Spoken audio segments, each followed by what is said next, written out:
push the little button in front of you that says speak. Right at the base of your microphone, okay? When you see the red light come on, you know that it's been activated. So to avoid any anything else, you want to, coughing or illicit comment, snidering, you want to make sure you turn that off, okay? As we kind of begin the meeting, okay? We today, there will probably be no reason for us to use the buttons on the side that are yes, no, and abstain.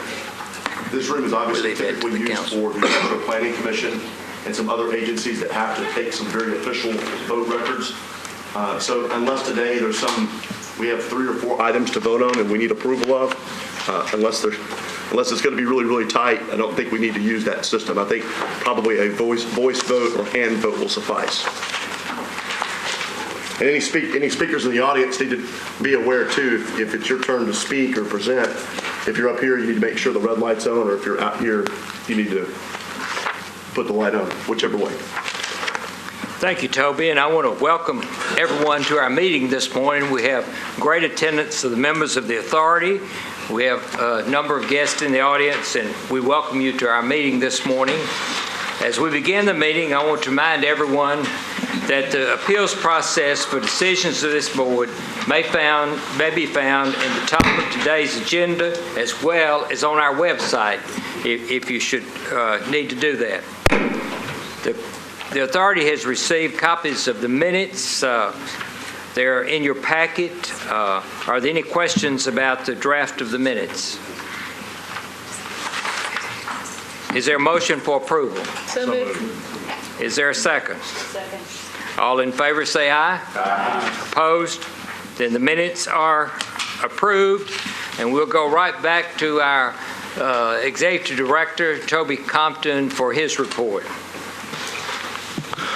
Thank you, Mr. Chairman. Oh, hot mic.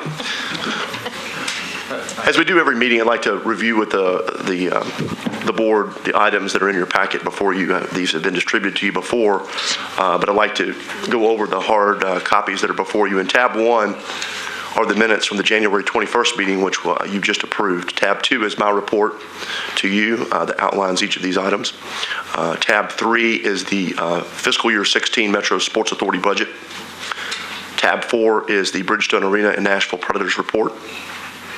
Tab 5 is the Bridgestone Arena fiscal year 16 budget. Tab 6 is the SIF request that we'll be approving today, hopefully for the Bridgestone Arena seating project. Tab 7 is the First Tennessee Park update. That will be a slides in your packet that Mr. Ron Gobble will give a presentation of. And then finally, tab 8 is the First Tennessee Park traffic and parking plan, which are also slides and other materials related to the traffic component around First Tennessee Park. This past month, since we last met, obviously has been an active month for the Sports Authority. We've had several things happen, many of which will be reviewed today through the course of the meeting. I appreciate the board's willingness to reschedule the meeting last week due to the inclement weather. I'm glad to see we have such a good turnout. Sometimes it's very difficult to get folks to come back out for these rescheduled meetings, but that didn't prove to be the case today, so I sincerely appreciate that.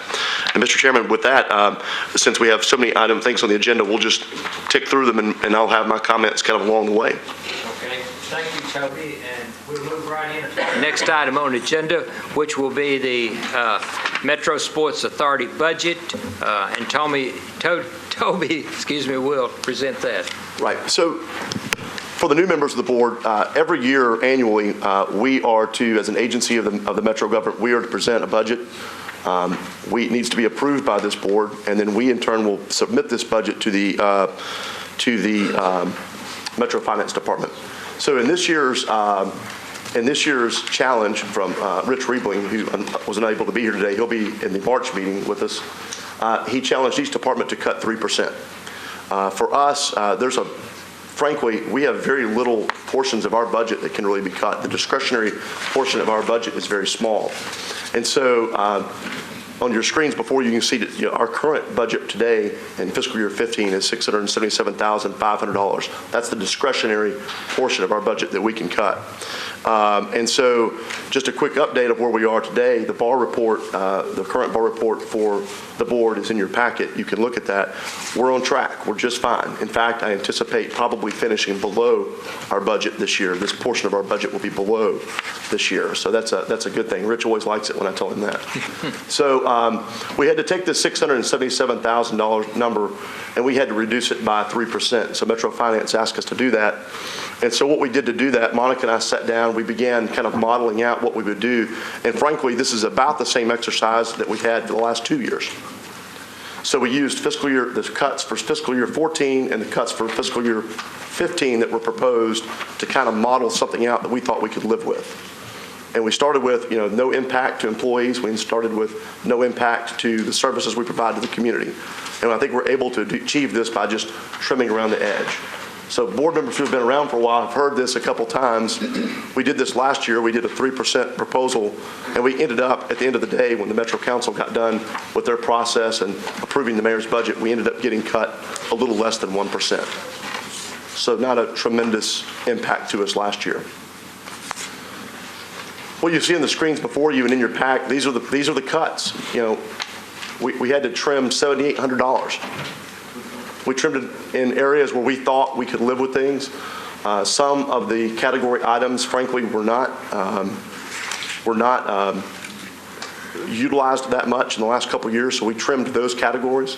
Some simple travel, registration. I mean, it's just the typical things where we thought we could make those cuts, and again, we wouldn't impact our ability to be in the community, impact our ability to get around and do the things that we had to do. So that's $7,800. We think we can live with it. We don't think that this is horrible. We're going from $677,000 down to $669,000. Again, we don't think that that's that impactful. So what happens is today you'll be asked to approve this budget. We'll send it to our finance department representatives. In the next few weeks, the mayor will have his traditional hearings. Chairman Elliott always attends those. Anyone's welcome to attend those. We usually take team representatives with us as well. And then the mayor will send this to the Metro Council around May 1st, sometime right around the State of Metro address.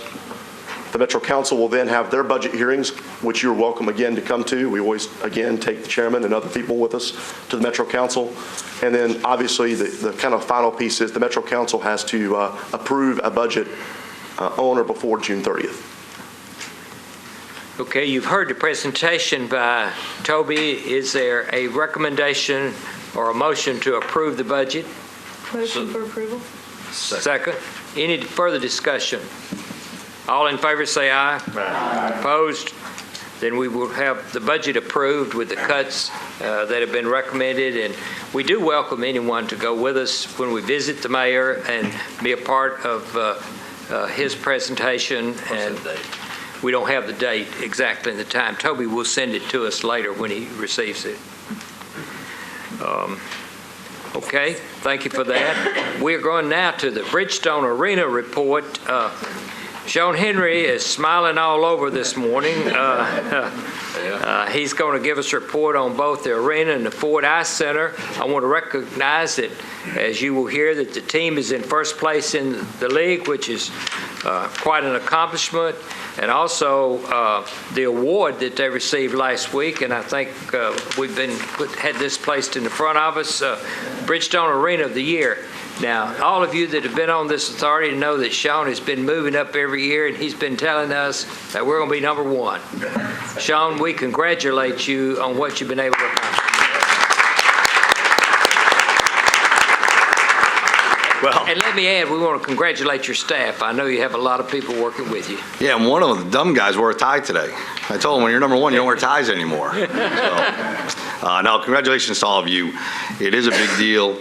We talk a lot. I know you all make fun of me in front of my face, behind my back, when I'm not around, that I know every adjective in the world to say great, excellent, wonderful, surpass, whatever it may be.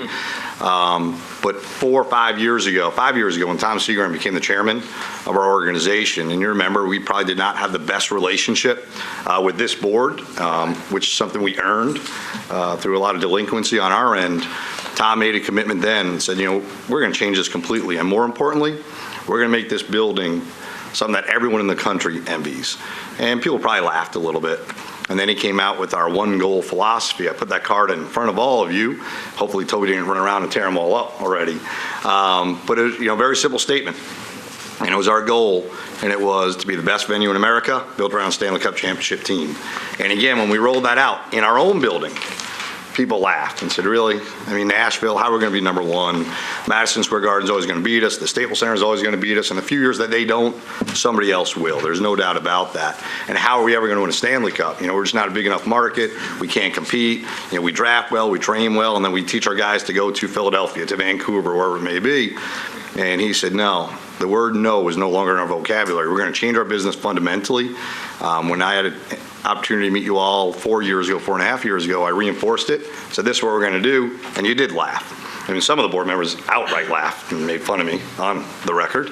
But the fact is, you guys trusted us. We built a good relationship. We put certain principles in place. We became a sales and marketing organization on all fronts. No matter who you are in the organization, you preached entertainment, you preached sales, you welcomed people coming in the back door, the front door, and you worked with us to develop the SIF program. You gave us a lot of latitude to do some things, and we built just, I think, a tremendous relationship with virtually everyone on the board, everyone in the city. And in the end, we won Arena of the Year. It's only an award, but it's only an award that's been around for 26 years. In 26 years, it's lived in the city of New York for, I think, 15 of those years, the city of LA for 4 of those years, or 5, whatever the numbers I'm up to. But the Staples Center won it 4 or 5 times. Madison Square Gardens won it about 20 times. Barclays Center won it once. That's in Brooklyn. And now we won it. So it's an amazing thing to get it off the coast and put it on the coast of the Cumberland. So it's a big, big deal. The best part about winning awards has nothing to do with the accolades and all the bonuses I'm sure you're going to throw at me and our staff behind me. What it does, it allows us to build that resume and continue to push forward to say, we are better than Madison Square Garden. We're better than Barclays. We're better than the Staples. Forget about anyone else. And you have 11.5 months to celebrate that, but use it to further build on what we're doing. And that's everything we do. Whenever I come in here and say we're the 5th busiest, 6th busiest, 4th busiest, 10th busiest, whatever it is, it really isn't just pounding our chests, for glory within this room. It's about pounding our chest to the industry to show every agent on the music side and the sports side that this is the place that their talent should come, and it's proven dividends. And then you look on the hockey side, those goals go hand in hand with each other. One is not at odds with the other. I know the former thinking was always, well, if the team wasn't here, if the team didn't make the playoffs, isn't that great? We have a lockout. It's wonderful. Look at all those dates that we plug concerts into. And if you remember, I said, that's crazy talk. It's just the opposite. The busier the team is, the busier the building is, the more events we get to do. Now we're selling out concerts we never would have sold out before because we're selling hockey games out, and we can talk to 18,000 people a night to come back for that other show. The more shows we do, the more times we get a chance to talk about hockey, and it all goes together. So, we're sitting at the top of the industry on the arena side. The team is the best team in hockey right now. I hate losing more than anyone you've ever met. We lost last night for only the 4th time this whole year at home. Best home record in 37 years in the NHL. And you know what that gets you, having the best record in hockey in February? Nothing. It does give you the opportunity, though, to be well positioned in the playoffs, and then the real season starts, and that really starts in April, and ideally it goes really, really long. And I am not a jinx. I never look past where we are right now until we clinch the playoffs. Once we clinch that we're in the playoffs, you look at the first round. You don't look at the second round until you win the first round. And, the playoffs are a different world. The LA Kings won the Stanley Cup as a 7th seed and 8th seed in the Western Conference. And it's always nice, though, to be at the top of the league when you go into the playoffs, and hopefully we still are. A fun fact that I won't really talk about with them, but I can report it to you, I'm just passing a story. The CMAs told us yesterday, for the CMA Festival, they use our plaza as a secondary stage area, and it's normally just a stage, really big, takes up about a third of our plaza. It's a fun area to be on. They completely reconfigured it for this June, and it's going to be a much smaller stage so people can get in and out of our building, and they're adhering it with video because they think we're going to have a pretty big plaza party, 3 or 4 times in the first week in June. That's all I'll say. If you don't make that connection, what happens the first week in June in the NHL, you don't deserve to be on the board. No, things are absolutely wonderful. I know you have a packed agenda, so I won't go through, our finances. You got the report last month. We're tracking ahead of the budget, the very aggressive budget we put together. I don't know, $150,000, $200,000 ahead of that. We're closing the gap on last year's actuals, and it's something that I said we would do. And I remember back in October, someone asked the question, how are you going to do that? You're tracking so far behind. Well, if you remember last year, our schedule was so front-loaded. I think we had 9 sold-out concerts going into October 1st. It was great, craziest September we've ever had. This year, it's just the opposite. We have a very backloaded second half, and we're starting to close the gaps on that, and the shows that we have coming up are tremendous. If you remember a few years ago, I told you that our goal was to have multiple shows a year that play multiple times. And, at the end of March, we have the SEC tournament in the middle of it, and then we have Fleetwood Mac, sold-out show, 2 Kenny Chesneys that are sold out, go right into Bob Seger, his last show on the tour. So, things are pretty bright on the horizon. And most importantly, and I'm not allowed to tell you what it is. David Kales will kill me, who's sitting behind me. But we're about to announce 2 of the biggest shows that we've had in about 4 or 5 years. So we're going to close out really well. And things are very, very positive. We're excited. And to that end, David Kales, who, if you remember, we promoted 4 years ago, David? Is that right? He knows the exact date, by the way. And I think it actually is 4 years ago today. David's been nominated as Executive of the Year 3 years in a row. So his first full year in the position, people noticed what he was doing in little old Nashville, and ever since then. And normally, the other people that he was nominated against have been in their same roles that they're in right now for at least 10 or 12 years. So it really is a huge mention. Unfortunately, he was a winner just by being nominated, but he did not win. Sally Williams, also in Nashville, did win. So we're happy for her, but it's a big mention for David. So things are going well on that front. If you have any questions about the arena or the team, love to answer them because, things are just going so well. We only have 14 losses the whole season. We passed last year's win total last week. It's a fun time to be around the Predators. Last night, sold out building. The best part about it is afterwards I had fans yelling at me, I can't believe we lost to this team. Can you believe this? Last year it was, man, we hung in there till the very end. We were so close. It's nice to disappoint people when you lose, and that's what a winning city does. And like I said to someone earlier, if you can't do well in your business right now in Nashville, there's something wrong with you. And we're just very happy the partnership we have with Metro and all of you, and our fans are tremendous. So, Anybody have any questions of Sean before we move into the budget presentation? Thank you, Sean. Just keep moving. Yeah. The budget presentation, I think I turn over to Toby because we submitted it so long ago. I don't know what it is, but I guess I'll say it's phenomenal. It's exceptional. I think it's the second most aggressive budget that we've submitted. It's a percent or 2 in line with last year's budget that we're tracking slightly ahead of this year. It's always scary because in our industry, you normally have some cycles, in tours, and you'll have an up year, slightly off, an up year, slightly off, maybe 2 good years in a row or 2 bad years in a row. In the past 5 years, every year has been better than the year before. And if we accomplish that this year, it'll be tremendous. But the budget speaks to the fact that we're very bullish about where we're going and how we're going to get there. I don't know if you want to add to that, Toby. But. Yeah, we have reviewed, again, for the new board members, because this process is interesting.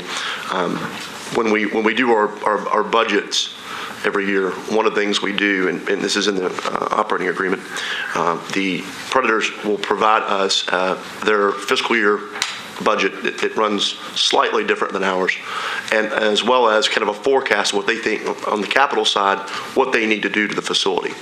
So both of those things are included in your packets. It's in tab 5. These things were submitted. We worked on this between Thanksgiving and end of the year. These things are here. We reviewed it. Bob Lackey's has reviewed it. It's trickled up to Rich Riebling as well. it's a great budget. It's very similar to the last 2 years. The team has a track record of forecasting and projecting. Sean's team does a great job with that, and I see nothing wrong. Metro has no problem with the position they've taken on their fiscal year 16 budget. There's one thing I want to add to it on the capital submission, which is a separate submission. We need to do that as well. I think for the 5th year in a row, we have not submitted any capital request for Metro's budget. If you remember when we formed the SIF budget or capital improvement fund and then expanded it just this summer, I think the whole goal is to take care of a lot of those needs by self-funding it, through our ticket sales. It's working very well, so it's nice to be able to submit a budget that doesn't draw off of Metro's budget. That might not always be the case, but right now it is. So what he's referring to there is asking the Metro, remember this several years ago, going back to the council in the budget process and asking for that supplemental appropriation for certain capital improvements. That's no longer the case. Okay. This year. You've seen, Kim. Sean, I think it's important to note, I see there's 97 events forecasted, Sure. 97 events for our tourists and our community. And on top of being a winning team, you guys are constantly turning that venue into something we can all enjoy. And I think it's important to note how much you guys are doing. I mean, 97 events, it's insane. I appreciate that. That's 97 event days, which really translates, in the SEC, 2 a day, all the family shows 2 or 3 a day. It translates to about 150 events themselves, so we're excited about it. The other is it doesn't forecast playoffs ever, and I feel pretty confident that maybe someone else will want to say what I won't. The nature of, they do a good job with this, of being conservative in their budget estimates. He needs my thesaurus on things. A good job, yes. A good job. We do a very good. An excellent job. Yeah. But what the beauty of the budget is, it doesn't incorporate that, right? So we're doing a lot better when we make playoffs. And so I think that's a very good approach to building out their budget. On all fronts, and that's the real key, not just budgetary-wise. It changes what you do. You go from having, 50, 60 members of the media to 400 members of the media. You put on this international stage, which is just a lot of fun, and ideally it prepares the city for what I hope is the second biggest hockey event that we can do, and that's the All-Star Game next year. And again, there's a bigger event that ideally we get to host as well. So I won't say it. Okay, CMA's kind of. other questions or comments from members? Okay, Margaret. Did I do this right? I move to approve the budget, and I'd like to say something with that. I was here 5 years ago, and I was there 4.5 years ago when you first made your appearance. And this theme that you have said, best venue in America built around the NHL's best team, I am so impressed with how you have shown us a vision and how you were going to get there. And it wasn't overnight, but 4.5 years is an amazing accomplishment. So I want to give you and your staff so much credit for not only your communication with us, but your communication with the community. And Appreciate it. Thank you for that. So once again, I move approval of the Thank budget. you, Margaret. Is there a second? Motion's made and seconded. All in favor, say aye. Opposed? Then the budget will be approved. And we'll move right on into the SIF request, the Bridgestone Arena seating. Now, we've heard a lot about this over the past year or two, and we have some good reporting to be done today by Sean. Yeah, on the seat replacements, remember when we launched the SIF the SIF concept, I guess it was 3 years ago, I forget the exact date. Unfortunately, the first year that we moved it forward to start funding it was during the lockout. So it wasn't the best baseline year, obviously, with missing 17 games. But we knew it was going to be strong. And what it was built around was we needed to change the venue so we can make the venue busier. And self-fulfilling prophecy, the more we change it, the busier it'll be, because it'll allow us to entertain people differently through the front door and performers through the back door. Both are very, very important. And the building's completely different than it was just a handful of years ago because of the SIF program that we put together. When you walk in today, you know where you are. You're in Nashville. You're in the It City. You're in the Music City. You walk through, there's a history of the building, memories that come to life, with the murals. But more importantly, the sound is better. The lighting's better. The HVAC is better. Things are cleaner. We have unique concepts to entertain people and host them in. Some of the first of its kind in the country. And it really is changing where we are. But the real focus of what we wanted to do when we put SIF together was long-term, how do we take care of the biggest needs that people will touch every day. And our concept has always been, we need to renovate every day, not $20 million project in this summer and then forget about it for 3 or 4 years. We want people to always come into our building and say, okay, what's next? What's going on? And that anticipation. That also covers us a little bit when we're not done with something. We say, oh, well, we're always in a state of renovation. But it is a true philosophy and people like it. But the biggest thing that we talked about when we put the program in place, we knew it would work, and there was always a plan to expand the program, and we didn't know it worked so fast and so well. But when we expanded the program, it was to really renovate the Arena Bowl. And the building looks like a new building right now when you walk in, but when you walk in the Arena Bowl, that's where you get dated again. And one of the key commitments we made to the SEC was we will always treat your fans the way we want to treat our Predator fans, our concert fans. And they want to know what our schedule would be to replace the Arena Bowl, Wi-Fi, I can go on down the list. A lot of these things we did, we told them this summer we should be replacing all the seats. But what we're going to be doing this summer is renovating the intercals, and that's the first 13 rows in the building all the way around. When you're walking down, you're on those aluminum steps. That allows us to configure the building differently for different events, CMT awards, CMA awards, PBR, the dirt shows, different things. And they're antiquated, they're broken, they're in bad repair, and we spent a lot of time with them. We need an extra load-in, load-out day for certain shows because of them.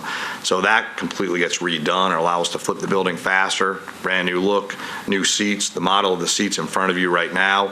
We did a fan vote. Fortunately, the fans picked the one that we wanted, which is good. But then we'll renovate the rest of the lower bowl and complement that, all new seats. We're going to cap all the concrete work that's in there, redo all the down aisle steps. It's going to have a clean, crisp look. And then next summer, the following summer, the plan is to do the second phase, and that will be the club level. And the upper bowl, same exact thing. All new seats, all new treads, all new stairwells, all new concrete cap. So at the end of next summer, you're going to look at that building, and when you're sitting in it, it'll feel like a brand new building. You won't be able to comprehend that it was built in 1996. When you sit in the most tired seats, that's in the lower bowl. It's used more often. You'll feel that this summer, and it's something we're pretty excited about. When you look at the request, I think the total is about $6 million in total. The main vendor is Hussey Seating. Tim Friedenberger, David Chabot, Nat Harden, Kyle Clayton, David Kells all sit behind me, with the exception of Nat. He's out selling tickets. He went throughout the country. We brought vendors in. We went to their shops. We went to other arenas to find really the best partner for us. There are really 3 main vendors. We went to 5, and we're selecting Hussey Seat. I always say I don't care who the lowest bid is. We want the best bid. The good news is the best bid happened to be the lowest bid here as well. They're the main vendor. They make up the bulk of that dollar commitment. But then we also have floor resealer, some sealant. We have some glow strips, some sundry other items that go along with it. But Hussey's the main provider. So the request is for just over. Kyle, you got to jump in when I mess the numbers up. Kyle. The one guy wearing a tie is shy to come up here. He should be up here the whole time. But the first year number is $4.2 million? Yes, just over $4 million. There we go. And then next year's number is 1718. Oh, we forgot the award. That's the reason I wore the tie today, because I get to accompany the award. So I figured as you asked for money, that's good timing on the award. But when you look at the balance of where we are in SIF, I think the report that Kyle put together was ending in January. And if the year ended January 30th, we would not have the dollars available from a cash standpoint to do the project next summer. Obviously, the year doesn't end January 30th. When you put the forecast in, the funds are there. And again, that's without considering any playoffs at all, and a normal renewal year and a normal sales year. Unfortunately, under the SIF program, we have not had a normal sales year. We've had great renewal years. We're in the mid-90s. I think this year we'll be in the high 90s. Hopefully we'll be able to name the 2 people that don't renew in reality. From a new sales campaign standpoint, the past 2 years have been tremendous as we're continuing to grow. Obviously, this year it's going to be a little bit stronger. None of the forecasts that we have contemplate playoffs or any of that growth. So there's no doubt that really by May we'll have the dollars available, if not by the end of the fiscal year. If for whatever reason something odd were to happen, though, then we, the Predators, would fund the shortfall and whatever SIF would it make up, and then we'd catch up in it, and then we'd ask for that reimbursement. So there really should be no worries on that at all. Toby, you had a comment? We've been discussing this for about a year internally. We reviewed this. I mean, there's a lot of people who've had their hands around this. Following our procedures with the SIF program, the step one was, Rich Riebling really took the lead in getting the SIF adjusted so that we could do this and we could work this program over a 2-year period of time and balance that out where we don't have to bond anything, we don't have to ask for any supplemental improvements. Sean has a seating bowl piece. So that was step one.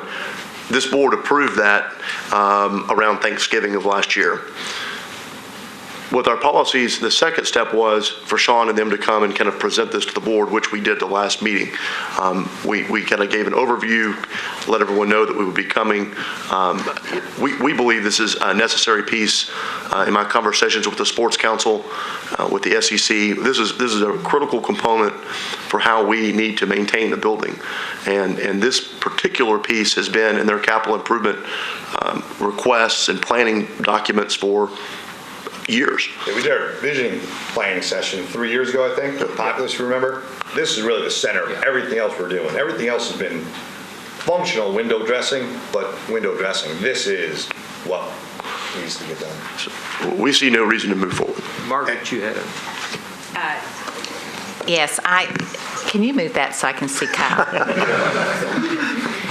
I mentioned this to you all before the meeting. I think this is the document that's right in front of tab 5 that I'm referring to, which is a great summary of where we are on the SIF program.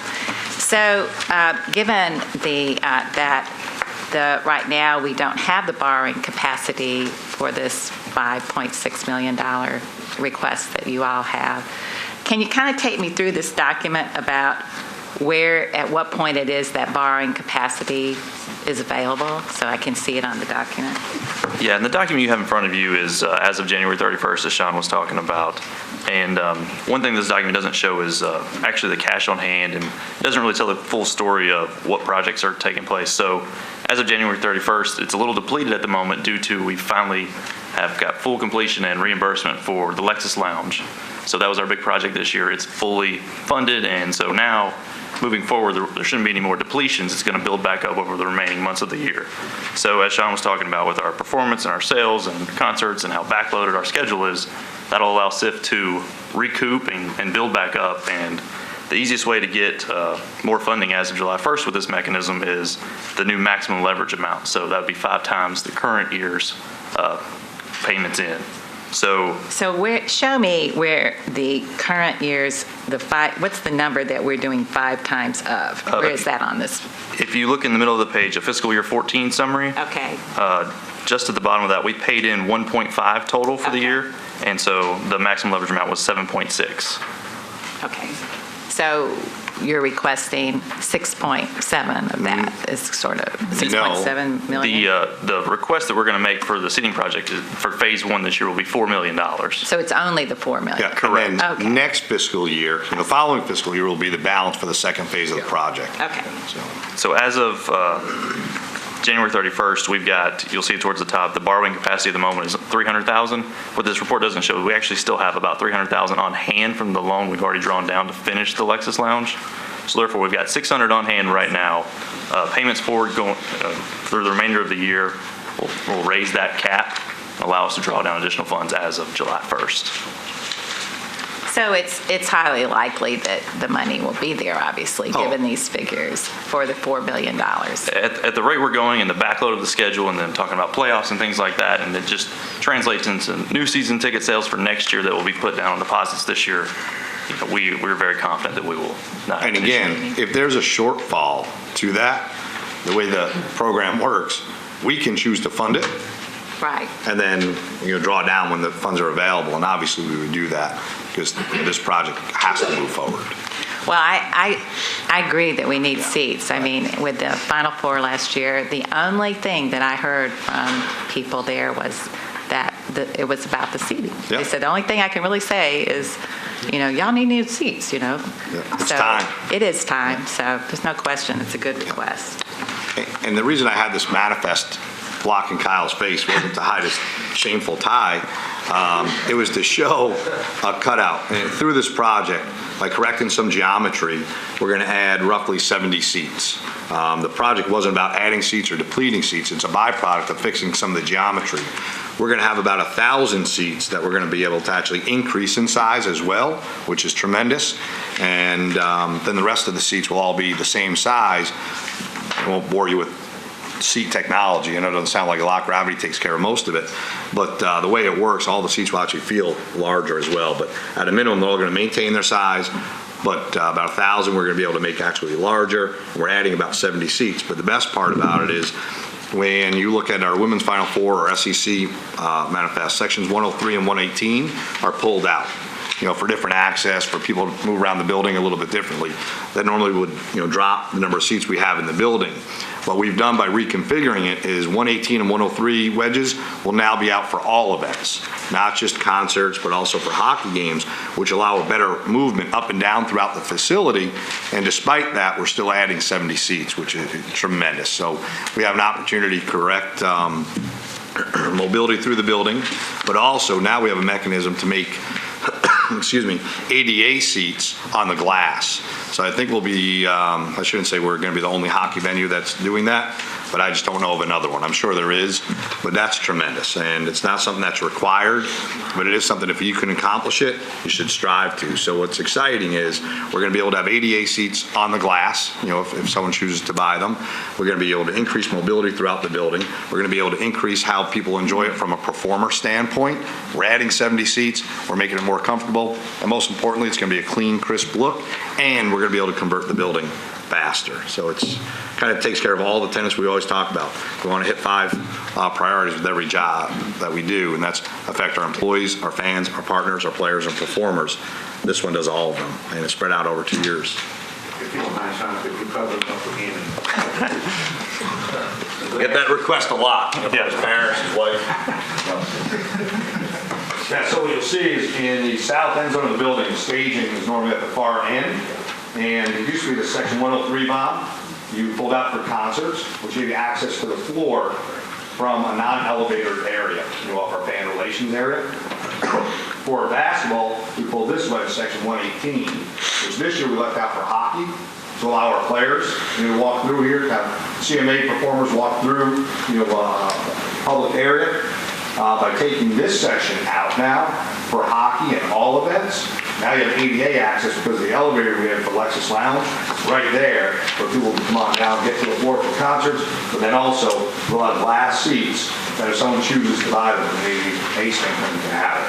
Right now our ADA, the closest ADA seat we have to the glass are 25 rows up, 20 rows up, whatever it may be. This really takes care of something that should have been done when all the buildings were open. Pretty exciting. Are there any other questions, or is there a motion? Two things we didn't say, and one, these are the original seats in the building from 1997. Right. So they're well into their life. Right. And then two, and I'm surprised, Sean, you didn't say this, because this is an important fact. This project is not going to be disruptive to any events. They're going to work around events that are scheduled, which I think is really, really important. That some facilities go dark for a period of time, and that compromises their ability to kind of get those dollars in the door in our SIF program, and they're going to work around that.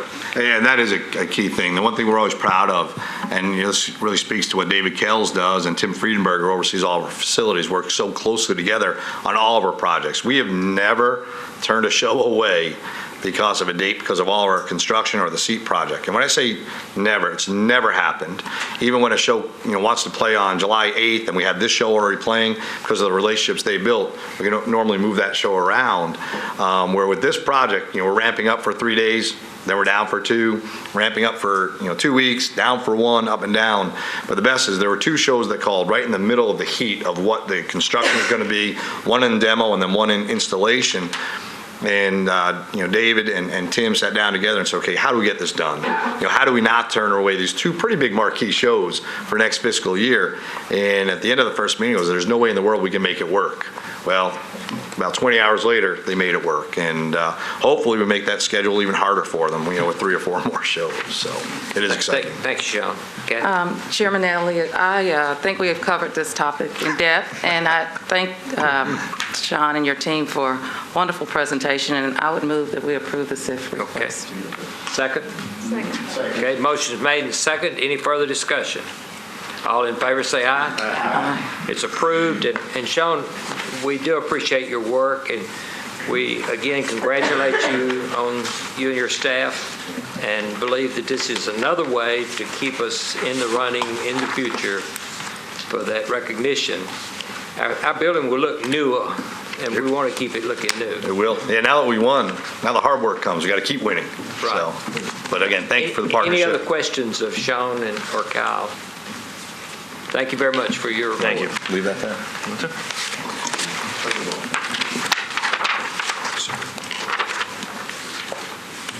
We'll keep moving on our agenda, and our next report will be LP Phil, the Titans update.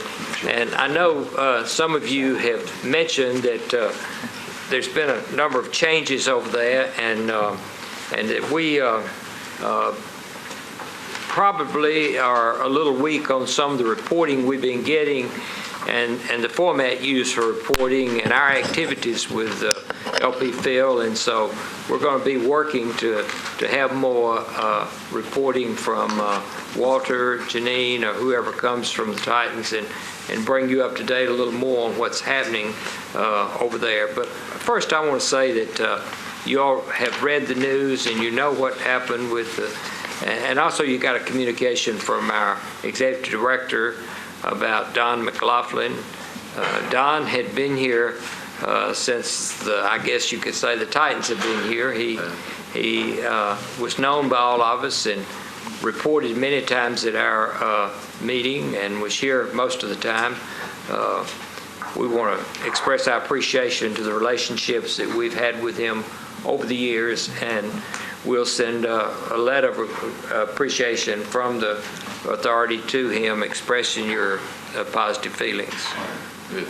And we wish him well in his new role wherever he goes. Right. Walter. Thank you, Chairman Elliott. Just to sort of expound on the fact that Don is no longer with us. Tremendous individual, certainly sort of like the face of the franchise for the almost 17, 18 years that the Titans have been here. I can't think of a more energetic guy that certainly has tremendous charisma. And all this is done by just drinking water. So Don is one of a kind, and he will certainly be missed by the organization. And we thank you for acknowledging the fact that how important he has been to not only the organization, but to this city. My report will be brief. As Chairman Elliott said, we did not submit a written report for this meeting. There has not been a lot of changes since our last meeting. I do want to update just a few things so that make sure that we're still on the same page with what was reported in our last meeting. I did report that we were, based on the fact that Metro had advised us to do a natural gas line to our generator so that we would prevent the building from being flooded should we have another 2010 flood. We talked about doing a natural gas line that would connect from the southeast side of the stadium all the way to where our generators are located, and that would fuel the generators and continue to maintain the pumps. It has since been decided that we will be cost effective. We're no longer doing the natural gas line.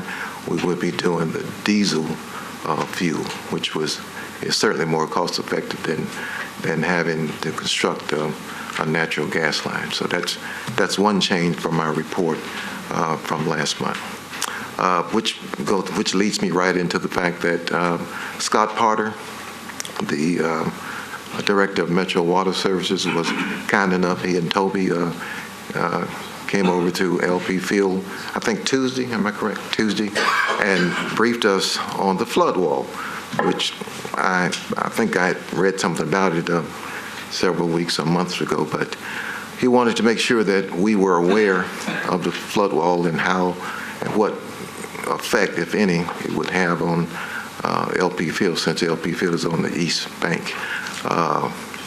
He presented a computer presentation and made sure that he answered all the questions that we had and concerns that we had if the wall was built and if we had a flood similar to 2010 that it would raise just a couple of inches more than what had occurred in 2010.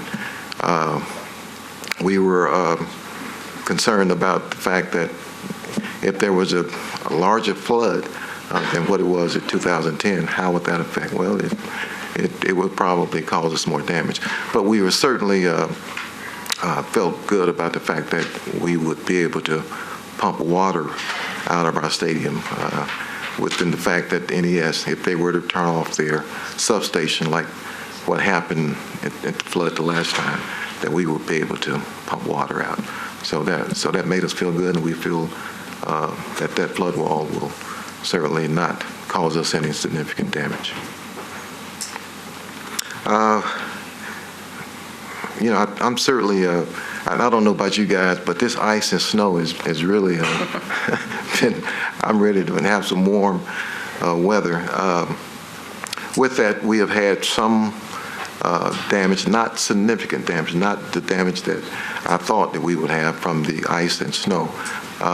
There's been some flooding, not significant flooding, but where water has penetrated some of our suites and some of our club areas. We've been able to correct all of that and make sure that we have repaired it. I will be submitting a reimbursement for our casualty loss to Metro Insurance. But our good fortune is that we have not had the significant water damage that I thought that we would have. So I think that we've been blessed with with the way the weather has been for the last almost 2 weeks. I do want to mention that we are in the reimbursement process. We have met with Toby and Blackie and Monica and Margaret to seek reimbursements. We talked about providing a couple of more information on a couple of invoices that there were some questions about, and we're in the process of making sure that that is answered so that hopefully in our March meeting we can discuss that. Are there any questions so far? Margaret, you have a question? Yes. I'm going back. I mentioned I would ask you this before the meeting. First of all, I want to thank especially Janine for the tour that we had at St. Thomas Sports Park. It was great. Fantastic, right. We really enjoyed it, had our pictures taken and all that. But I'm wondering about season ticket sales. Obviously, the city relies on the ticket tax, seat user fee, capital fund, and all those types of things. And you reported last month that there course, they've been all these consecutive sellouts. Yes. But yet, that's not what I see when I look at the stadium. Obviously, attendance doesn't look like we're having a sellout. So can you report about the sales efforts, what's going on, why there's a disparity in, the numbers that we see regarding sales? Are the season ticket holders not attending? Who's not attending, who's buying tickets? If you could just give me some kind of framework for all that. Well, as you well know, Margaret, that I call it, there are two different horses. One, that where you are selling tickets, whether it be the individuals or whether it be corporate sales, then we can sell the tickets, but we can't make the fans come to our games. Of course, the last couple of years we've had tough seasons, and fans are not coming into our seats and at our games. Our renewal ticket sales has just started, I think, over a week ago. We're certainly concerned and doing all that we can to make sure that we maintain our consecutive sellout. We very much want our fans to come and enjoy the experience of watching an NFL game, and that's what we're working on. That's what our ownership wants to make sure that that does happen, and we'll continue to put our best efforts forward in making sure that we maintain our consecutive sellout. I just want to follow up with that to say that I think this is really it's obviously a time of transition, for the organization. You're correct. And it is, and just alluding to what I told Sean Henry about the Predators, it would be great if you, as an organization, would come back to us next month or with whatever the team is, tell us how expectations are raised and maybe how you're meeting that, and consistently talk to us about exactly, like pinpointing what the organization is doing, particularly in the sales and marketing approach, because once again, the selling of tickets is very important to all these kinds of revenue streams. Absolutely. And I think that it would be really helpful to us to have that kind of feedback from you. We plan to do that. Very Okay, good. thank you. Kim, you had Yes. Sean made a good point on his report with the Predators on how they have earned the relationship with the board and the improvement. The communication, I think, as we move forward, we all understand we're in a state of transition with the Titans, but I just want to expand on what was said by my colleague. I was very disappointed that there's no report this meeting, and there's obviously a lot that needs to be reported on. We have a duty as stewards of the community to understand that the venue is being promoted properly. I just feel like there's a very obvious disconnect there, and what we're doing with the community to get folks in that event and venue, I think, is our duty as the board to have a little more oversight there. And so if we could step up the reporting and communication, and also let us know who is with the organization now. I think I'm supposed to be the liaison for events at the Titans facility, and I'm not even sure who that person is for special events. So as we move forward, I just ask that we really both do a better job of communicating with the Sports Authority, the community, and the Titans. We will do that. I'm sure that you have read that we have hired Bob Flynn, who will be our new head of facilities and game day operations. So we anticipate that he will be here in our March meeting. Are there other comments or other questions? Both of those are well said, and I think that's what I was saying at the beginning. Walter, we need to really work with you and Janine and the other staff in this regard. Are there other comments? Okay, thank you for your report. Toby, I'm going to stop just a moment. I didn't do it in the beginning because I wasn't sure who was going to be here in the audience, but we have some council people Would you recognize them on behalf of the authority? We do, Mr. Chairman, and it's always great to have our council members and other folks. We'll be introducing some other people who will be participating in some of the First Tennessee Park pieces in a few minutes, but I'd like to recognize Council Lady Gilmore. She's represents downtown, and obviously a lot of our venues are in or around her district, so great to have her. Councilman at Large Jerry Maynard was here, or is here. He's in the back. Good to see you. And Councilman Walter Hunt it was here as well. I think he may have stepped out. So we had the 3 elected officials here, and that's fantastic. We appreciate your attendance today. We really do. We welcome you, and I'm always glad to be with you and see you in our audience. Our next report will be on the First Tennessee Park, and that's going to be done in 2 ways, really, or 2 items on our agenda. The first one will bring us up to date on what we see going on and how the building is, and Ron is going to do that. All of you know Ron Goble. He's been with us at every meeting in the past few months. I think all of us are approached almost every day about how's the progression going for the ballpark, will it be ready, and all those sorts of questions. And we appreciate the opportunity we had, Ron, of being shown around the ones that could go from the authority and looking at the construction and hearing comments on how each of the venue will be organized, and we were really impressed. I know I was. So come on up and tell us where we are. We didn't cause the bad weather now, remember? Thank you, Mr. Chairman. Our members of the board, we appreciate you coming out and having the tour. That was a few weeks ago, I think, and Right. A lot's changed since then. So I'm going to run you all through just kind of where we are. There's a quick aerial that's about a month old, so that's changed. Things are coming together. We've got the building is dried in. We've got permanent heat on in about half of it. Well, actually more than half. The rest of it should be fired up in the next week or so. We've got people working around the clock inside the building. Jackson Street is being poured. You can see the snow on the side. We don't like that, but we're working through really tough conditions, but they're out there working every day. Seats are going in. The seats should be completed in the next month, so that'll be good.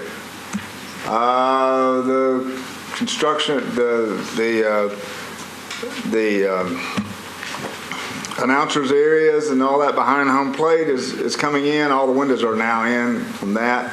This is the bar area and the club lounge. The floor tiles was a little late getting to the site, but they're making up time. Restrooms and other casework systems are going in. The scoreboard's going up. So if you haven't been by there in the last few days, that's in place. It'll be finished in about 3 or 4 more weeks. All the other LED boards, we've got a big LED board in left field that's about 130 feet long. It's already in. The ribbon boards along the fascia of the grandstands is already in. So this is the last part of the LED package that's going in right now. Concessions equipment is being installed. The batting cages are in. That's a change since you were there. The field is on schedule. The actual turf will go in about mid-March. I would like to remind you that mid-March is only about 2.5 weeks away. So we're working on that. And again, Jackson Street's coming together. I always like to show the aerials. The first load of dirt was actually hauled off on March 3rd. So it will be a year next week. This is April, May, June, July, August, September, October, November, December, January, February, and now. Last week was tough. We didn't like that, but from today we have 49 days left. We're pouring the last set of footings. We're going to start the last building this week. But we're going to be ready to play baseball out there. And our goal right now is to make sure that fan experience is complete. And we've got a really good team. The sounds have been excellent to work with. The construction team, the design team, all the players that's been involved have all worked great. You know, our goal is to make sure all the oars are in the water and we're all pedaling in the same direction. And that's just exactly what's going on. So we're 29 days out. And 49 days out. I don't want to cut it any shorter. But we're getting there. Any questions What about about the questions, Ron? You've done a good job keeping us up to date and reporting each meeting. I did have one other quick thing to point out. I'd like to remind everybody is opening day. We've talked about this before. Opening day, the area is going to be surrounded by construction. The state garage will still be under construction. The private development on the 3rd Avenue side and on the north side between 4th and 5th will all still be under construction. So while the ballpark will be finished, those areas, there still will be a lot of construction going on. There you go. Any questions or any comments? I got a question. Okay. Rip. Ron, what type grass are they putting in the turf? Doug, I'm going to let you, the sounds have really been great at kind of taking over that. I can kill a plastic plant at 40 feet. So, Doug, why don't you tell about Sure. that? It's the base layer is a Bermuda grass overseeded with rye. So it's similar to golf courses around here. If they're green this time of year, it's got a ryegrass overseed, but the base grass is a Bermuda. So. Okay. Well, I knew Vanderbilt. I didn't know if it was a artificial type. No, it's natural turf, and that's Vanderbilt's got Major League that Baseball has standards, and part of that is having a natural playing surface for our facility. And the grass has been growing since last August in Georgia.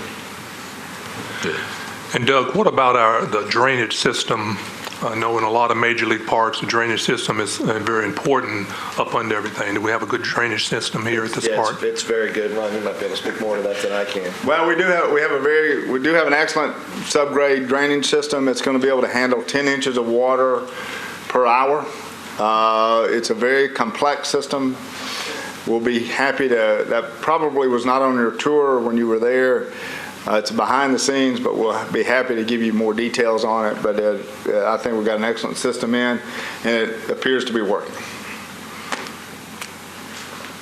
Okay. Are there other questions? If any of you did not get to go on a tour, your schedule didn't permit it, call Toby and he can arrange to be sure you get to see what's going on and get a little preview. Thank you, Ron, very much for your report. The next item on our agenda is the First Tennessee Park Traffic and Parking Plan. Toby's going to lead the discussion. There are several people he's going to be bringing up to talk about the parking because, again, that's a question all of us continue to be asked about, where's the parking? And I want to commend all the group that's been working on this. I think they've come up with a very good plan, and Toby, I'm going to be doing a lot of the talking from here. Does it matter? What will you be talking about? Lots of stuff. Who's making the plan? Me. I'll leave it here. You can have comments.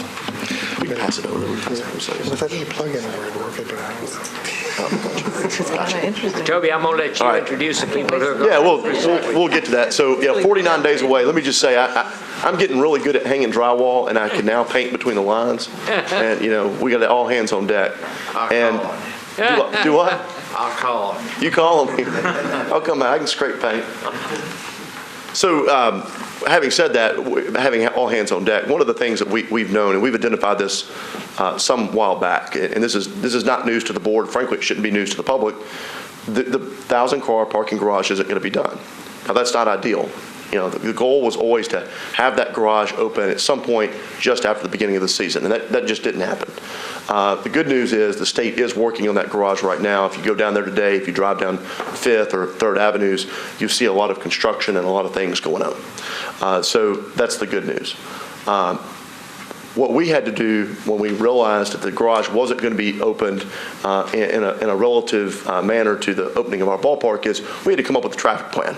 So what we did was we assembled a group, many groups, and solicited input, and we've been working on this since probably Thanksgiving.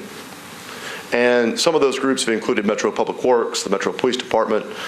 Those two groups specifically do a lot of our special events here in town. So if you see these 5K runs, if you see a concert at the arena, if you go to an LP field game, these are the groups that really work on these plans every day in our city. And I think by and large, they do a good job.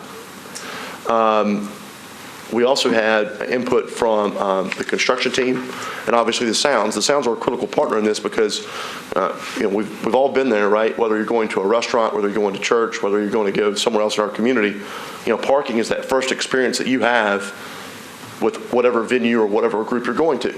So it was really critical that we worked with the sounds to make sure that we did the best that we possibly could to identify and recognize that the traffic, how do you get there, and then B, how do you park and get to this facility was really important. So today what we wanted to do is kind of unveil and kind of roll out this plan that we've been kind of talking about and discussing for some time.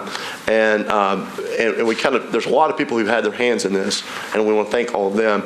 But today we specifically have Jason Ronvold from the Central Precinct, on the far left of the board, Doug Scopel with the Sounds, whom you all know have been around, and then Russell Payne, who's also familiar with this board. They work with us to park people at LP Field. The downtown partnership every day transports people from our facilities into downtown Nashville as part of some of the economic development pieces that we as an authority try to complement with the city's efforts. So these gentlemen will be presenting. So today, as we get into this traffic and transportation plan on your screens, what you'll see before you is the plan. Just to highlight a few things before I start calling on these guys to talk about it, and I'll come back up to kind of recap and do some summary, is this plan will be, and we'll talk about where this will be housed, but this will be broadly distributed. This plan is meant for the general public. This plan, we think, really points out to folks specific places where they can park. And really central to this was, and the mayor really wanted this as a central piece of this, is we wanted to have components that exercised convenience to the ballpark and an array of parking options. So central to this, you can see the Metro Courthouse parking garage. It's in red on your screen. It's located right there at James Robertson Parkway. That parking garage is the central component to this. And Russell will talk about that. It features a shuttle that connects from that parking structure to 5th and Harrison, which is the central drop-off point at the ballpark. A shuttle that will also return patrons to that facility at the end of the game. So that's a central component to it. And by the way, it costs $5.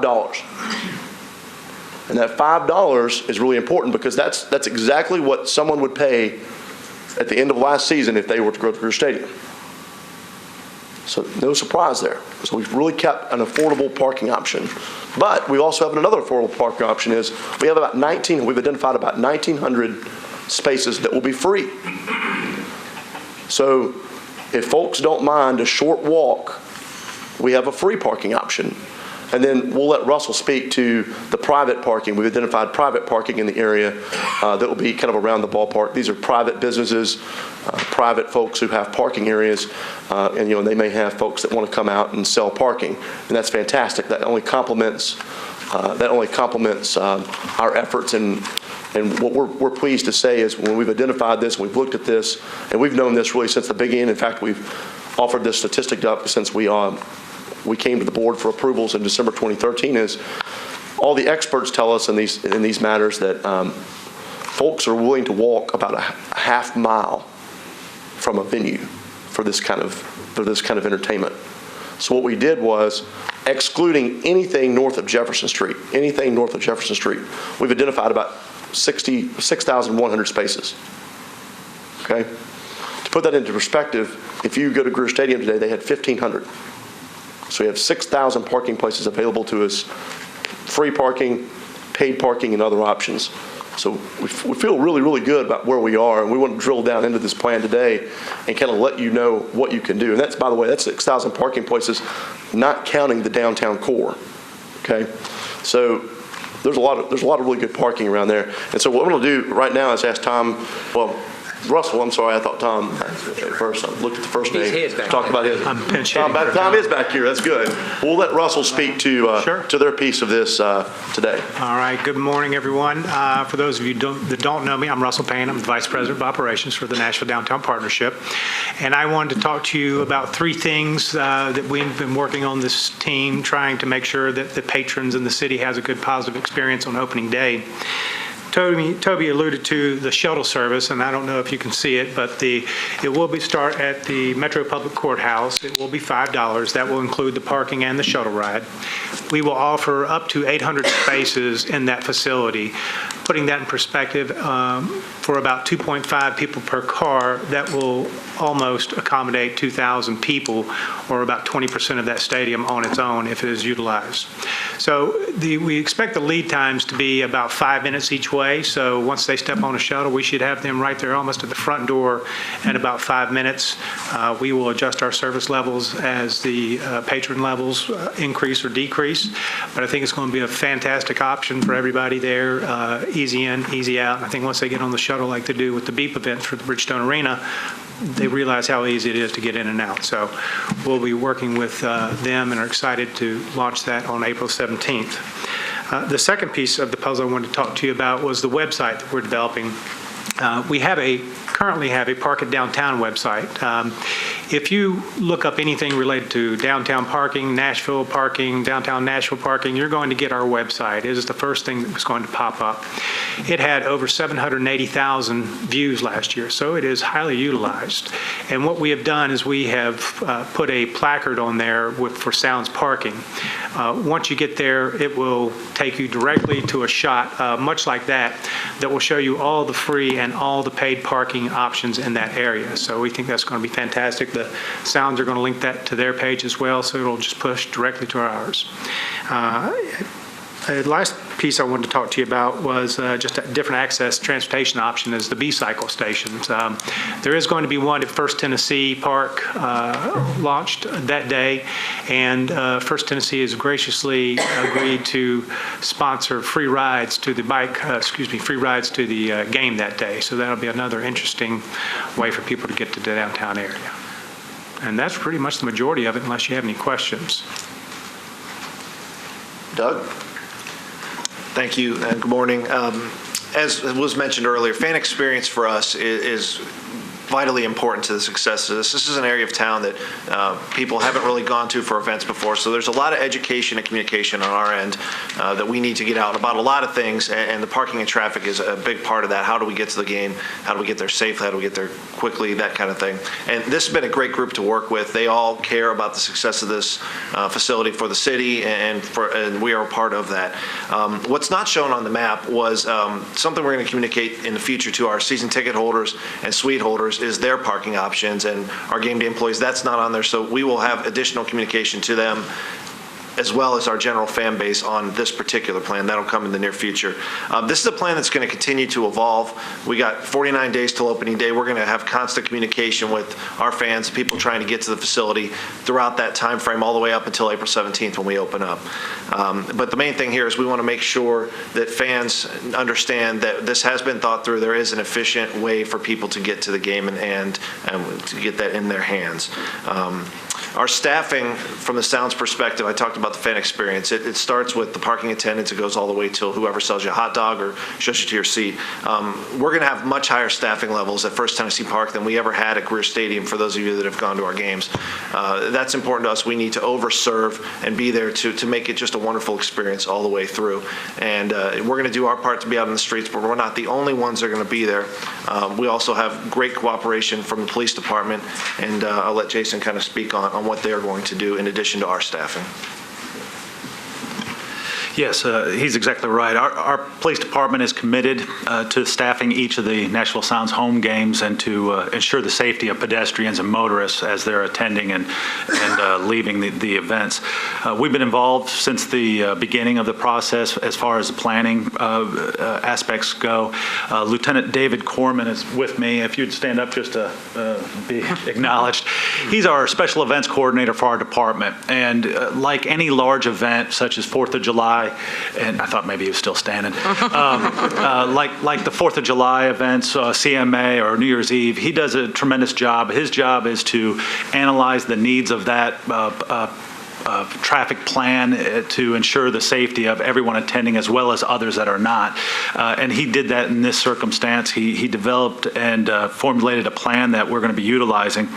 We're going to be at crosswalks to help pedestrians as well as at key intersections to help vehicular traffic continue to move without interruption.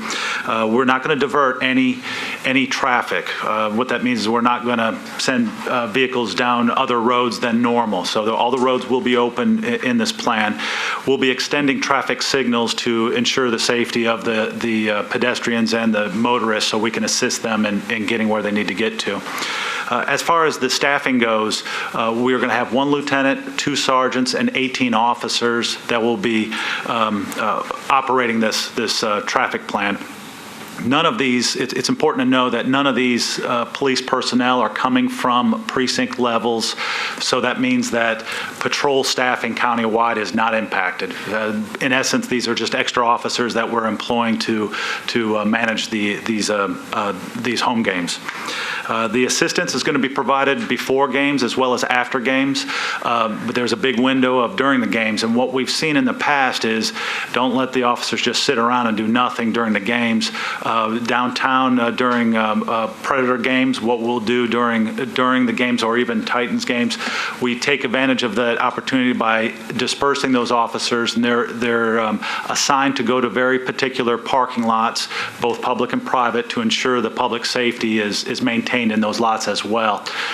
Before I became a commander, about 5 years ago, our auto burglaries were significantly higher than they are today. Last week we didn't have any. Those are great trending numbers.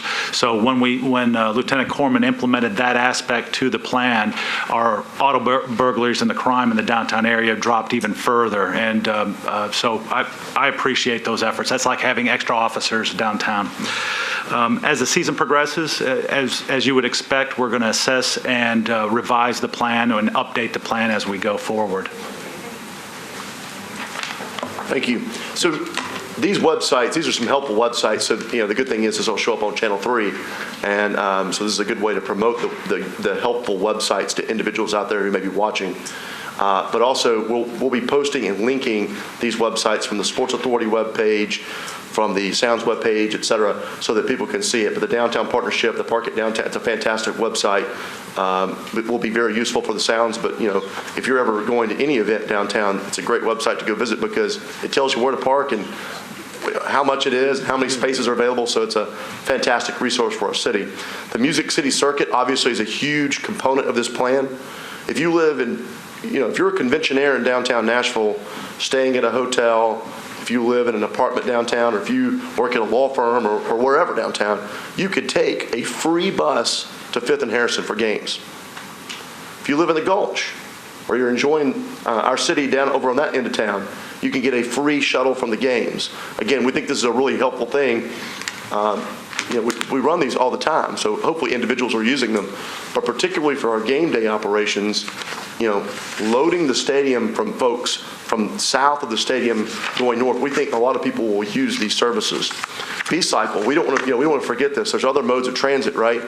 Our mayor talks about that a lot. We want to talk about healthy living. And frankly, we're getting to be a big city. And when you go to big cities and you see big city events, they utilize multimodal forms of transit. So B-cycle, there's B-cycle stations all over. And we're going to have a B-cycle station right outside the stadium. So that's a fantastic and useful thing. There's a greenway. There's plenty of sidewalks in the area, so there's a lot of multimodal use. And of course, our Sports Authority website, which we're always updating, which we're always doing things with, and for First Tennessee Park, and it'll be no different for this particular transportation plan.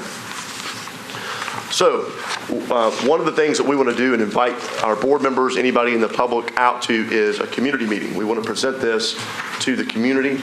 We'll do so in this room here at the Sunny West Conference Center at 700 2nd Avenue South on Monday, March 16th at 5 p.m. Courtney Wheeler in the office, the Mayor's Office of Neighborhoods have these flyers. They'll be presented out. They'll go out to all of the neighborhood associations, people who live down in this area, businesses and whatnot. Try to encourage them to come, see the presentation, ask critical questions. We think that's really important, and we want to emphasize that because what we know is, and the good thing is I work with David Corman all the time. He does such a fantastic job. What we know is no plan is perfect. You know, this is an area of town, and Ron alluded to this. This is an area of town that 54, 55 weeks ago, folks didn't go to. And there's a lot of really interesting things happening, and so it's going to be the first time for folks to get there. So we would caution the public, these first couple homestands, it's going to be busy. You know, people have to figure that out. If everybody remembers, that's exactly the conversation that happened at LP Field. You know, that first time, well, where are we going? You know, and over time it sorted it out. And the reason it sorted it out is people were patient, and we appreciate that. But folks like David and his team and our working group for this traffic and parking plan, it's good. We're going to get together and we're going to tweak it and we're going to listen to folks and we're going to make sure this works because it's just vital to the experience. But once again, we think that on this plan, people are mainly going to come from the I-24 area over the bridges. We're hopeful that they're going to go to that 800 parking spaces that are in that courthouse parking garage and utilize that shuttle. We're hopeful that they're going to use those MTA routes. You know, we're very fortunate to have worked with the state to arrange and make sure that we have that free parking option for folks. So there's a whole blend of things here for different people. And you think with that, just really making sure that I'd be important to not mention this, but the purple parking lot right there in the center, that's an ADA parking lot. We wanted to identify that for folks out there. It'll be available in all the parking lots have ADA spaces available, of course. But this is a specific designated parking lot that we're going to have a controlled area there. Someone will be an attendant there. And we'll make sure that ADA folks who want to patron the ballpark have somewhere to go and park. That'll be a free parking lot. First come, first served. They have to have the proper decal or placard to get into those spots.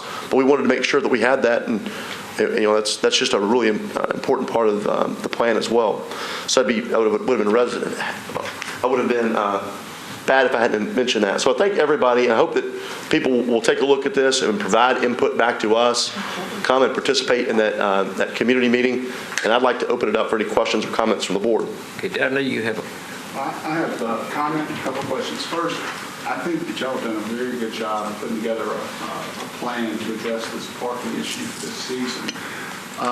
It's my understanding that this plan is being put together because there was a state, not a metro, but a state parking garage that's not going to be available for the season. Is that correct? That's correct. So part of the transaction that existed that we brought before the board in December of 2013 was, several land swaps. But the state, we paid the state for the land, and we paid the state for that parking garage. They will own it and they will build it. Right. In the long term, in the future, 2016 season, say, the Sounds will have use of that through the Sports Authority. We'll have an agreement with the state that we can use that. Two questions. Why was it delayed? And would it be possible to have a representative from the state regarding the parking garage here at our next meeting? We can make that ask. I would defer to them and their construction team about the reasons why it was late or deferred. I would let them answer that. And we'll be happy to invite them to see if they'd come. We've worked very closely with them, and they've been responsive. They understood, I think we've had many good talks with them. They understood that not having that structure ready has inconvenienced the ballpark. And they've worked with us to provide a lot of that free parking solution. Well, like I say, again, I'm just going to be complimentary of the people that are here. Y'all have done a very good job putting together a plan. The Downtown Partnership, Metro Police, the Sounds, y'all have really worked hard. It's evident on this, and I think it's a very workable plan. And I feel good about what y'all have done, and I'm just interested in why we have to do it. Well, noted. We'll make that ask for the March meeting. Rip has a question. Yeah. I agree with what Doug has said about the plan. I've got a couple of questions. On the ADA parking, how many spaces will be in that?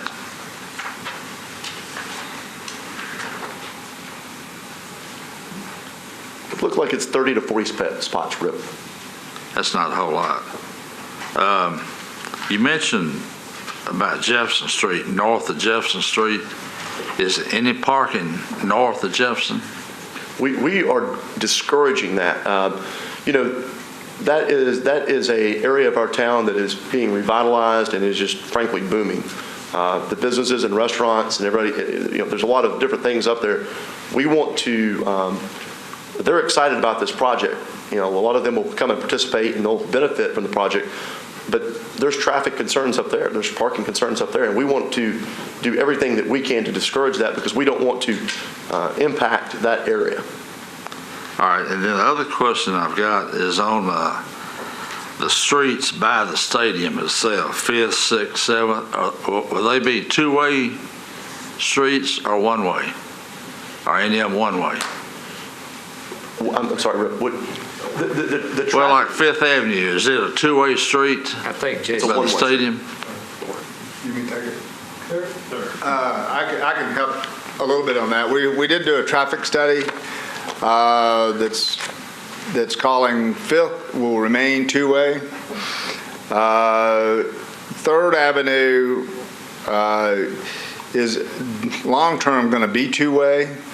Right now, we've got CSX has got to reconfigure that railroad crossing on 3rd, and that's going to take some time.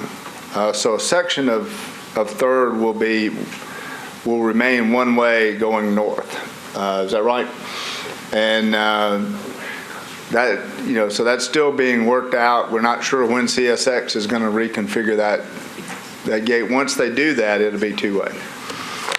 Okay. And I guess this is a question for Doug. How's ticket sales going? They're going well. They're pacing well. We need the weather to warm up a little bit so people start thinking about baseball. But no, there's a lot of excitement, Rip, and they're going well. We look forward to having good crowds come April. I think I read somewhere where the capacity is 10,000. Yes. So my question is, and I guess I may be one that go back to the old Sufferdale sites when you had 10,000 people show up at the old Sufferdale site and we had to sit in the outfield. So what would you do if you had 12 or 15,000 people show up? Well, we won't be able to accommodate that many. I mean, we'll have to have a control on what our capacity is, and if we get to a sellout situation, we have a sellout, which we hope we have a lot of those. So is there plans in the future for maybe where you could expand? Right now, no. Okay. All right. Chuck. Thank you, Mr. Chairman. I'd just like to ditto what you put together, the plan for the parking and everything sounds like a great idea. As we at the major league level try to speed up the game of baseball, which is hard to do,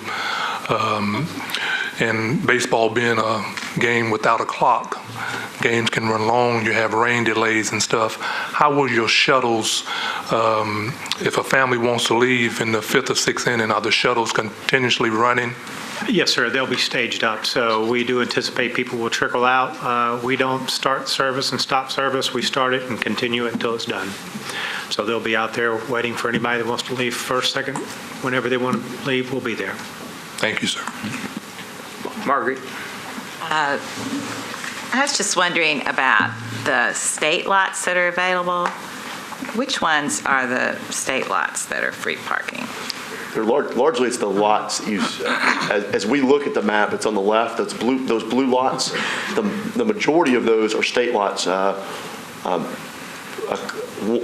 of them are the farmers market parking lots. Okay. That's along all along Roosevelt Park. And this plan, I think, was alluded to, does not show the season ticket holders, correct? So the parking for them is This not plan on that's being here. presented is really for the general public, and Doug will be communicating the parking for them separately. So I assume that's closer to the stadium, right? Is that right? Yes. Okay. All right. Jim. Real quick, to encourage people to use our free transit option, is there communication, Russell, with the local hotel concierge desk for our visitors to really make sure people understand that, you know, we want them to get on a bus and take that for free and alleviate congestion? Sure. I'm not sure the shuttle that we use will be based for hotel folks. They will be driving their car in. The shuttle is for the patrons that park at that facility. The conversation with MTA needs to be had about reaching out to hotels and the Green Line and whatnot, but I do know they have information at hotels. And we'll encourage that. You know, one of the pieces that, you know, I probably missed this, but for those people who really use that Music City circulator bus, you know, it didn't run on Sundays. You know, part of this is we're starting Sunday service for the remainder of the year. So, you know, if you're downtown, you'll be able to hop on this, you know, regardless of what day of the week it is. So that's a really big bonus, not only for patrons of the ballpark, but for tourists around the downtown area. But we'll make sure the MTA reaches out and tries to do something. I know that they do. Their communications team does try to actively encourage and promote this free bus service. Are there other questions? I just to summarize again, this is half the people that go to an event at the arena. I was reminded just on the way in today, a week or two ago, they had the hot chocolate run out at Centennial Park, right? 8,000 people went to that. You know, they didn't have a defined parking plan. They didn't have, right? And so if we're all patient and we all work together, we're going to get through this just fine. This is 10,000 people. Half of the arena, a seventh of the people at LP Field. And I think that we have a whole bunch of options. I mean, there was only one way in and one way out at Greer Stadium, and that was more seats than this. And we only had 1,500 defined parking places there. I think we're going to be just fine, and I think we've come up with a really good plan, and it's really important to promote this plan, and we're going to be doing that here in the coming days and listening to the input to this plan. Are there other questions? I do want to again thank all of you that have been participating in this project, and I want to thank Doug, Jason, Russell, and Toby, and all the ones that assisted you. It's been you have really given serious consideration to it, and we do appreciate it. I want to thank Toby and Monica for the job they continue to do. They're pushed very hard. We only have a staff of 2, and they do a real good job, and our communications have been much better for the authority, and I want to thank you all for that. Is there a motion to adjourn? All in favor say aye. Aye. Okay, we are adjourned. Thanks for coming.